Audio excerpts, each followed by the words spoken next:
किसानों के ऊपर पूरे जंग जैसा माहौल बना के रखा है, उसको हम अपनी कांग्रेस पार्टी की तरफ से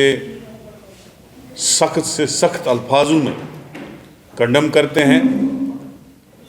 और ये बताना चाहते हैं आप लोगों को, जिस वक्त 2014 में नरेंद्र मोदी जी इक़्तिदार में आए थे और उनका सबसे बड़ा प्रॉमिस जो था किसानों के साथ वो ये था कि स्वामीनाथन जी की जो रिपोर्ट है किसानों के लिए एमएसपी की गारंटी को लेके वो हम इम्प्लीमेंट करेंगे। लेकिन उल्टा ये हुआ कि 2-2.5 साल पहले आपने देखा कि किसानों के खिलाफ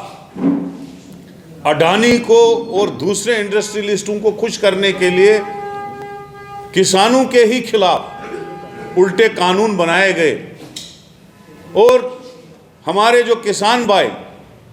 जो देश के अन्नदाता है, जो हमें इस वक्त चावल, गेहूं, आटा सब कुछ उनकी वजह से हम खाते हैं, उनकी वजह से हमें रोटी मिलती है, उन लोगों को ज़बरदस्त प्रदर्शन करना पड़ा।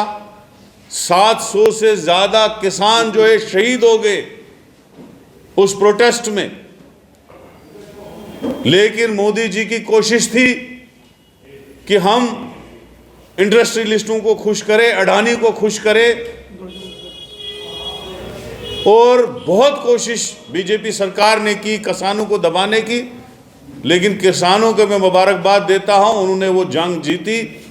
और वो तीनों काले कानून जो हैं वो मोदी जी की सरकार को विड्रा करने पड़े और उनको किसानों को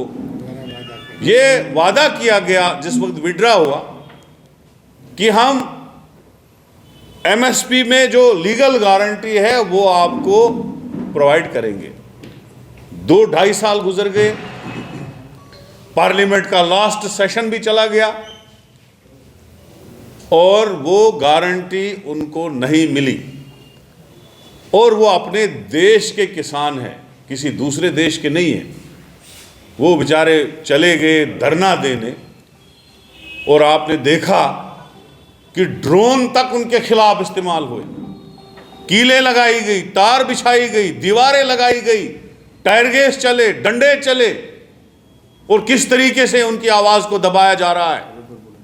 अगर यही कीले, यही तार, यही ड्रोन इस्तेमाल करने थे मोदी सरकार को, तो चाइना के खिलाफ ये ड्रोन यूज करते ना, जिनने हमारी हजारों कनाल जमीन खाई और हमारे देश की जमीन के ऊपर काबिज हुए। उसमें तो बात नहीं करते हैं प्रधानमंत्री जी, बात करते हैं बेचारे उन किसानों के ऊपर जो अत्याचार हुआ उसको हम कंडेम करते हैं। और ये मोदी सरकार को कहते हैं कि जो वादे आपने किए थे 2014 में, 2 टर्म आपके गुजर गए, 10 साल चले गए, 10 साल में आपने वो वादे पूरे नहीं किए।